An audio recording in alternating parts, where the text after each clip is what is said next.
Hi നമസ്കാരം, ഷെബീസ് കിച്ചണിലേക്ക് സ്വാഗതം.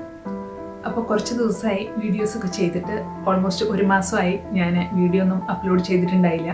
അപ്പോൾ ചിലരൊക്കെ മെസ്സേജ് ഇട്ട് ചോദിച്ചിട്ടുണ്ടായി എന്തു പറ്റി, നാട്ടിൽ പോയിക്കുവാണോ എന്നൊക്കെ. നാട്ടിലൊന്നും പോയിട്ടുണ്ടായില്ല, ഇവിടെ തന്നെ ഉണ്ടായി. ചെറിയൊരു ഹെൽത്ത് ഇഷ്യൂ കാരണം കുറച്ച് ദിവസം റെസ്റ്റ് എടുത്തതാണ്. അപ്പോൾ ഞാൻ വീണ്ടും വീഡിയോസ് ചെയ്യാൻ തുടങ്ങുകയാണ്. പഴയതുപോലെ തന്നെ വീഡിയോസ് അപ്ലോഡ് ചെയ്യാൻ പറ്റുമെന്നാണ് വിശ്വസിക്കുന്നത്. അപ്പോൾ ഇന്ന് കുറേ കാലത്തിന് ശേഷം വന്നതുകൊണ്ട് ഒരു സ്പെഷ്യൽ ഐറ്റം ആക്കാം എന്ന് വിചാരിച്ചു.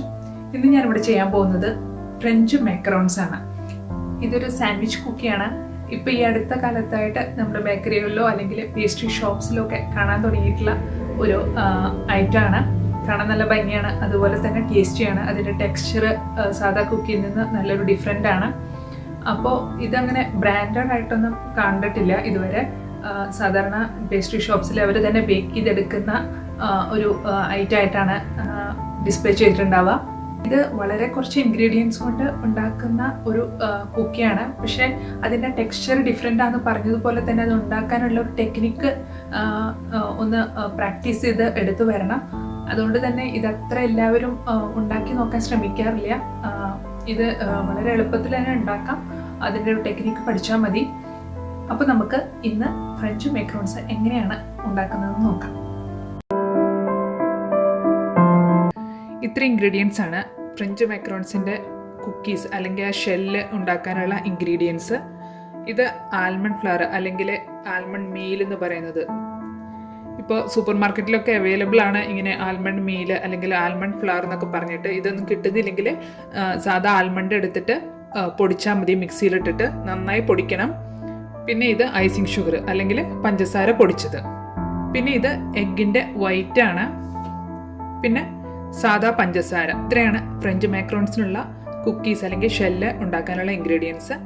അപ്പോൾ ക്രീം ചീസ് ഫ്രോസ്റ്റിങ്ങിന് വേണ്ടിയിട്ടുള്ള ഇൻഗ്രീഡിയൻസ്: ക്രീം ചീസ് വേണം, പിന്നെ അൺസോൾട്ടഡ് ബട്ടർ, പിന്നെ ഐസിങ് ഷുഗറാണ്, പിന്നെ കുറച്ച് വാനില എസൻസ്.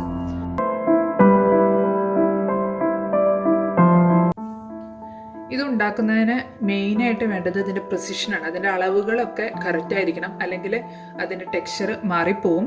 അപ്പോൾ ഞാനിവിടെ എടുത്തിരിക്കുന്നത് 3/4 കപ്പ് ആൽമണ്ട് ഫ്ലവർ അല്ലെങ്കിൽ ആൽമണ്ട് മീലാണ്. പിന്നെ ഇത് ഐസിങ് ഷുഗർ, ഇത് 1 കപ്പാണ് എടുത്തിരിക്കുന്നത്. ഇത് ഞാൻ കടയിൽ നിന്ന് മേടിച്ച ആൽമണ്ട് മീലാണ്. അപ്പോൾ ഇതിനകത്ത് ചിലപ്പോൾ തരികളുണ്ടാവാം, അതുപോലെ തന്നെ നിങ്ങൾ പൊടിക്കുമ്പോഴും ചിലപ്പോൾ തരികളൊക്കെ ഉണ്ടാവും. അപ്പോൾ ഇത് രണ്ടും കൂടെ നന്നായി മിക്സ് ചെയ്യാൻ വേണ്ടിയിട്ട് ഒരു മിക്സിയുടെ ജാർ എടുക്കാം, അല്ലെങ്കിൽ ഫുഡ് പ്രോസസ്സർ, ഏതാണ് നിങ്ങളുടെ കയ്യിലുള്ളെങ്കിൽ അതെടുക്കാം.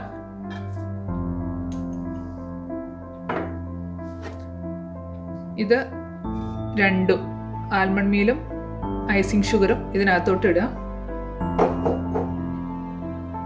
എന്നിട്ട് നന്നായി പൊടിച്ചെടുക്കുക. ഇപ്പം നിങ്ങൾ ആൽമണ്ട് പൊടിച്ചാണ് ഉപയോഗിക്കുന്നതെങ്കിൽ പൊടിച്ചതിന് ശേഷം അളവെടുത്തിട്ട് ഐസിങ് ഷുഗറുമായിട്ട് മിക്സ് ചെയ്യണം.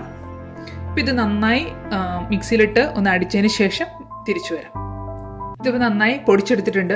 ഇത് ഒരു സിപ്റ്ററിലൂടെ അല്ലെങ്കിൽ സ്ട്രെയിനറിൽ കൂടെയോ നന്നായി അരിച്ചെടുക്കുക. അതിപ്പോൾ പുറത്തുനിന്ന് മേടിക്കുന്ന ആൽമണ്ട് മീലാണെങ്കിലും നിങ്ങൾ വീട്ടിൽ പൊടിക്കുന്നതാണെങ്കിലും എന്തായാലും അരിച്ചെടുക്കണം. നിങ്ങൾക്ക് തൃപ്തി ഇല്ലെങ്കിൽ ഒരു 2 തവണ അരിച്ചെടുക്കാം. ഇതിൻ്റെ നല്ല നൈസായിട്ടുള്ള പൊടിയാണ് യൂസ് ചെയ്യേണ്ടത്.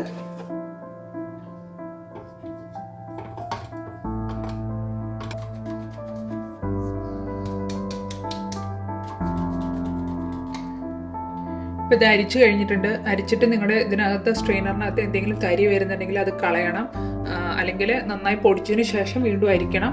അല്ലാതെ ഇതിനകത്തോട്ട് ഇടരുത്. നല്ല സ്മൂത്ത് ആയിട്ടുള്ള പൊടിയായിരിക്കണം നമുക്ക് അരിച്ചിട്ട് കിട്ടേണ്ടത്.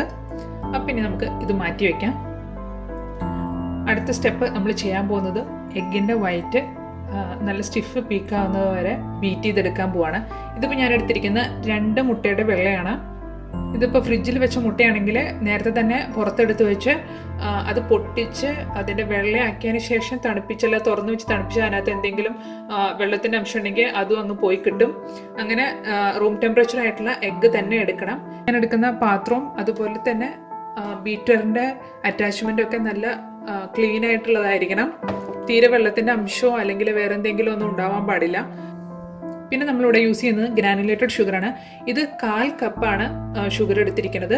ഇത് ആദ്യം തന്നെ ഇടണ്ട, കുറച്ച് അടിച്ച് ഒരു പത പോലെ വന്നതിന് ശേഷം കുറേശ്ശെ ഇട്ട് ഇതിനകത്ത് മിക്സ് ചെയ്തെടുത്താൽ മതി.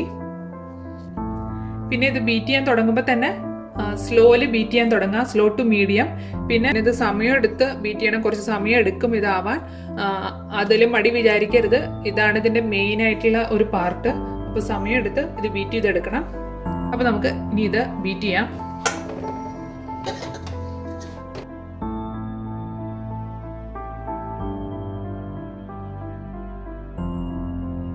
ഇത് കുറച്ച് ഫോമി ആയിട്ട് വന്നിട്ടുണ്ട്. ഇനി ഇതിലേക്ക് ഈ പഞ്ചസാര അല്പാൽപ്പം ഇട്ട് ഇതിനകത്ത് മിക്സ് ചെയ്തെടുക്കാം.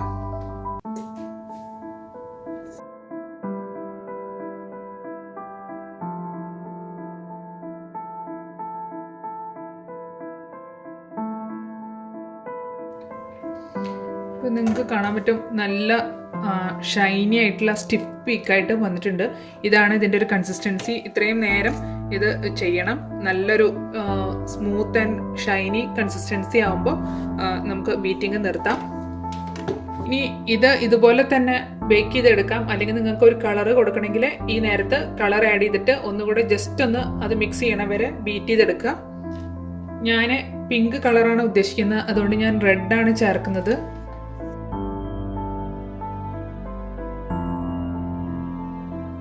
ഇത് കുറച്ചൊരു ഡാർക്ക് ഷെയ്ഡ് പിങ്ക് ആണ്. ഞാൻ ബേക്ക് ചെയ്ത് കഴിയുമ്പോൾ ഒരു ലൈറ്റ് പിങ്ക് ആണ് ഉദ്ദേശിക്കുന്നത്. അപ്പോൾ ബേക്ക് ചെയ്യുമ്പോൾ സാധാരണ നമ്മൾ ബേക്ക് ചെയ്യാൻ വെക്കുന്നതിനേക്കാൾ ലൈറ്റർ ഷെയ്ഡായി മാറും. അപ്പോൾ കുറച്ച് ഡാർക്ക് കളറിൽ നിങ്ങൾ ചെയ്യണം. അതുപോലെ തന്നെ ഡ്രൈ ഇൻഗ്രീഡിയൻസ് ആഡ് ചെയ്യുമ്പോൾ കുറച്ചുകൂടെ ലൈറ്റ് ആവും. കുറച്ചൊരു ഡാർക്ക് ഷെയ്ഡിൽ നിങ്ങൾ കളർ മിക്സ് ചെയ്യണം. പിന്നെ നമുക്ക് ബീറ്റർ മാറ്റി വയ്ക്കാം. ഇനി ഇതിലേക്ക് നമുക്ക് നേരത്തെ മിക്സ് ചെയ്ത് വെച്ചിരിക്കുന്ന ഡ്രൈ ഇൻഗ്രീഡിയൻസ് ചേർക്കാം. ഇനി ഇത് മിക്സ് ചെയ്യേണ്ടത് ഒരു സ്പാച്ചിൽ ഉപയോഗിച്ചിട്ടാണ്. ഇത് ഓവർ മിക്സോ അല്ലെങ്കിൽ അണ്ടർ മിക്സോ ആവരുത്, ഒന്ന് ഫോൾഡ് ചെയ്തെടുക്കുകയാണ് ചെയ്യേണ്ടത്.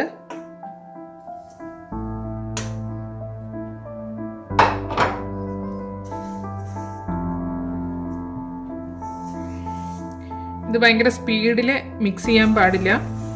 സ്ലോലി ഫോൾഡ് ചെയ്ത് ഇത് മിക്സ് ചെയ്തെടുക്കണം. ഇതുപോലെ സൈഡിൽ നിന്ന് കൊണ്ടുവന്ന് നടുക്കി കൂടെ കട്ട് ചെയ്ത് ഫോൾഡ് ചെയ്തെടുക്കാം.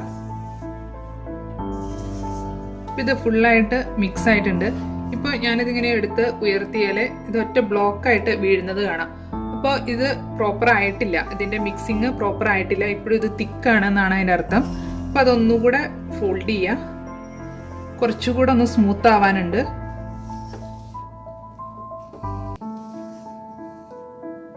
ഒരു 3-4 ഫോൾഡിങ് കഴിഞ്ഞാൽ വീണ്ടും ഒന്ന് ഉയർത്തി നോക്കുക. ഇപ്പോഴും ഇത് തിക്കാണ്,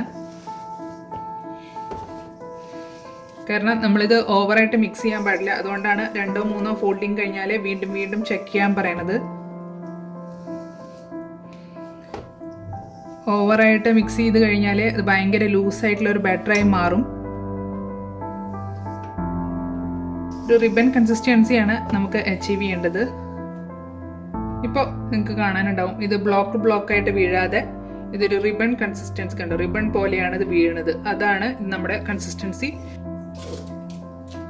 ഇനി ഇത് നമുക്കൊരു പൈപ്പിംഗ് ബാഗിലോട്ട് മാറ്റാം. ഇത് നോസിലൊന്നും ഇട്ടിട്ടില്ല, വെറുതെ ഒരു പൈപ്പിംഗ് ബാഗാണ്. ഇനി നിങ്ങൾക്ക് പൈപ്പിംഗ് ബാഗ് ഇല്ലെങ്കിൽ വെറും ഒരു സിപ്പ് ലോക്ക് എടുത്താലും മതി.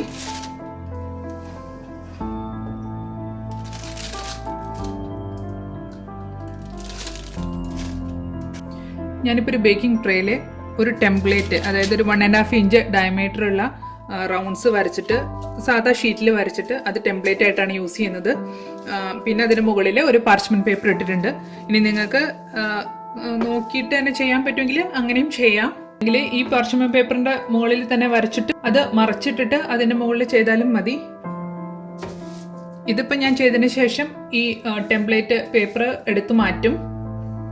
ഞാൻ ഈ പൈപ്പിംഗ് ബാഗിന്റെ ടിപ്പ് കട്ട് ചെയ്തിട്ടുണ്ട്. ഇനി ഓരോന്നായിട്ട് നമുക്ക് ഈ റൗണ്ടിൽ കറക്റ്റായിട്ട് ഫില്ല് ചെയ്യാം. ജസ്റ്റ് നടുക്ക് വെച്ചിട്ട് പ്രസ് ചെയ്യാം. കറക്റ്റ് ആ റൗണ്ടിലേക്ക് ഫുള്ളായിട്ട് വേണ്ട, അതിന് മുന്നായിട്ട് നിർത്തുക. അങ്ങനെ ഇത് മുഴുവൻ ഫില്ല് ചെയ്യാം. ഇപ്പം ഇത് മുഴുവൻ ഞാൻ ഫില്ലാക്കി കഴിഞ്ഞിട്ടുണ്ട്. ഇനി ഇത് നല്ലൊരു ഹാർഡ് സർഫസിൽ വെച്ചിട്ട് 3-4 തവണ ഓരോ സൈഡും ടാപ്പ് ചെയ്യാം. ഇത് നിർബന്ധമാണ്. ഇതിൻ്റെ ഉള്ളിൽ നിറയെ എയർ ബബിൾസ് ഉണ്ടാവും. അത് പൊട്ടാനായിട്ട് ഇത് ചെയ്യേണ്ടത് മസ്റ്റാണ്. നല്ലൊരു ഹാർഡ് സർഫസിൽ വെച്ചിട്ട് ഇങ്ങനെ ടാപ്പ് ചെയ്യണം. ഇങ്ങനെ ടാപ്പ് ചെയ്ത് കഴിയുമ്പോൾ നിങ്ങൾക്ക് കാണാൻ പറ്റും ഇങ്ങനെ എയർ ബബിൾസ് പൊട്ടിയിട്ട് ചില എയർ ബബിൾസ് ഇങ്ങനെ മുകളിൽ വന്ന് നിൽക്കുന്നുണ്ടാവും. അതൊരു ടൂത്ത് പീക്ക് എങ്ങാനും വെച്ചിട്ട് അത് പൊട്ടിച്ചു കൊടുക്കുക. അപ്പോൾ അതിൻ്റെ ഉള്ളിലേക്ക് എന്നിട്ട് പതുക്കെ ഫില്ലാക്കി കൊടുക്കുക. ഇപ്പോൾ ഇത് നമ്മൾ ഇപ്പം തന്നെ ബേക്ക് ചെയ്യുന്നില്ല. ഇത് നമ്മൾ കൗണ്ടർ ടോപ്പിൽ വെക്കാം. ഒരു 20 മിനിറ്റ് മുതൽ ചിലപ്പോൾ 3/4 മണിക്കൂർ വരെയോ അല്ലെങ്കിൽ 1 മണിക്കൂർ വരെയോ വേണ്ടി വരും. അത് റൂമിൻ്റെ ഹ്യൂമിഡിറ്റി അനുസരിച്ചിരിക്കും. നമ്മൾ ഇതിങ്ങനെ തൊട്ട് നോക്കുമ്പോൾ ഇപ്പോൾ നമ്മുടെ കയ്യിൽ ഇങ്ങനെ പറ്റുന്നുണ്ടാവും. ഒരു 20-30 മിനിറ്റ് കഴിഞ്ഞിട്ട് നിങ്ങൾ ടച്ച് ചെയ്ത് നോക്കുമ്പോൾ ഇതിങ്ങനെ കയ്യിൽ പറ്റാതെ ഒരു സ്കിൻ ലെയർ ഇതിന് മുകളിൽ ഫോം ചെയ്തതായിട്ട് കാണും.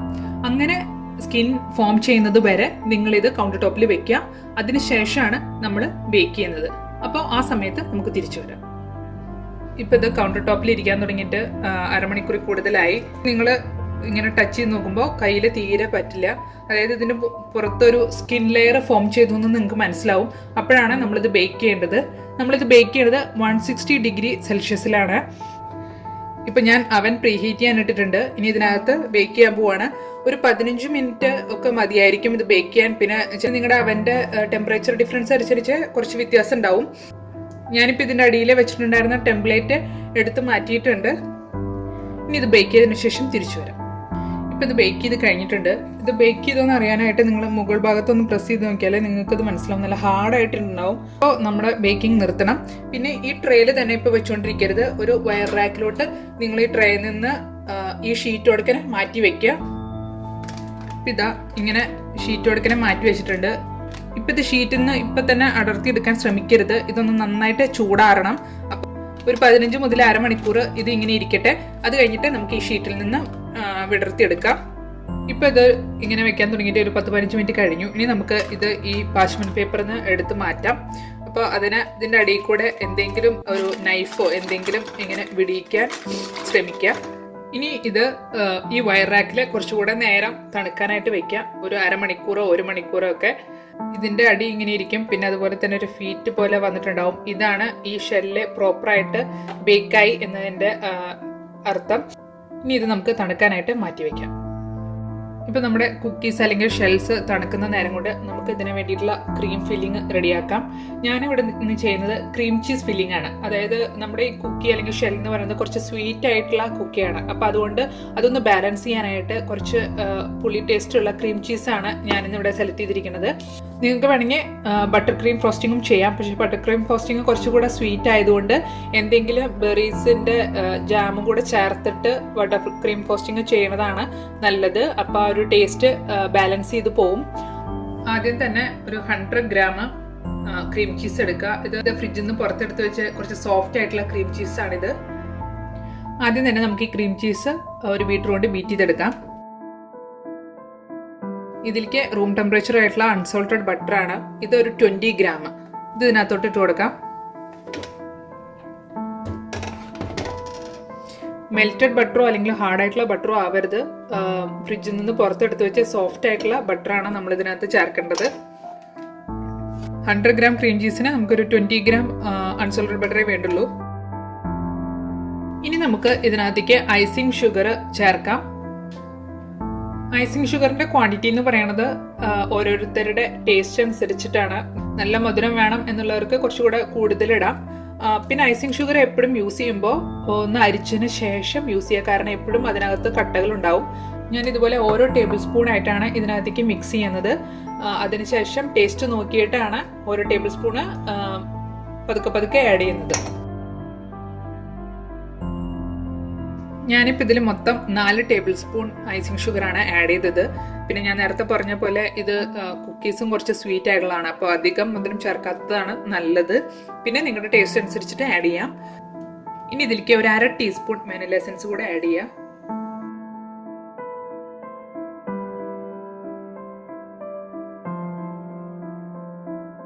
ഇപ്പോൾ ഇതൊരു നല്ല കൺസിസ്റ്റൻസി ആയിട്ട് വന്നിട്ടുണ്ട്. ഇനി നമുക്ക് ബീറ്റർ മാറ്റി വയ്ക്കാം.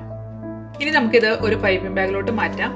ഞാനിവിടെ ഒരു നോസിലിട്ട് പൈപ്പിംഗ് ബാഗ് റെഡിയാക്കി വെച്ചിട്ടുണ്ട്. അതൊരു ഗ്ലാസ്സിൽ ഇറക്കി വെച്ചിരിക്കുന്നതാണ്.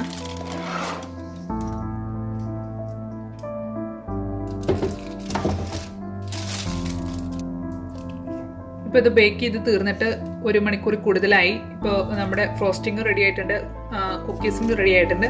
ഇനി നമുക്കിത് മാക്കറോൺസ് ആക്കാം. ഞാൻ ഇതിനകത്ത് ടിപ്പ് ഇതുപോലത്തെ ഒരു ടിപ്പാണ് ഇട്ടിരിക്കുന്നത്. അതായത് ഇതിൻ്റെ സൈഡ് കാണാൻ ഒരു ഭംഗിക്ക് വേണ്ടിയിട്ടാണ്. എന്നിട്ട് ഫ്രോസ്റ്റിംഗ്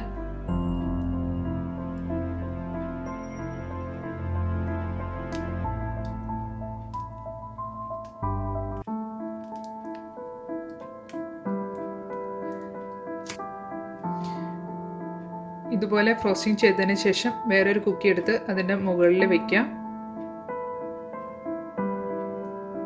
എന്നിട്ട് പതുക്കെ നടുക്കുന്ന് പ്രസ് ചെയ്യുക. ഇപ്പോൾ ഒരു മാക്രോൺസ് റെഡി ആയിട്ടുണ്ട്.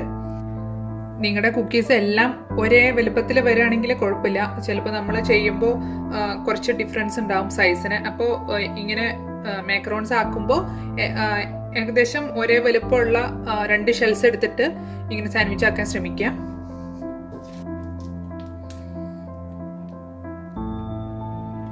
ഇത് മറ്റൊരു രീതിയിൽ ഞാൻ ചെയ്യുന്നതാണ്.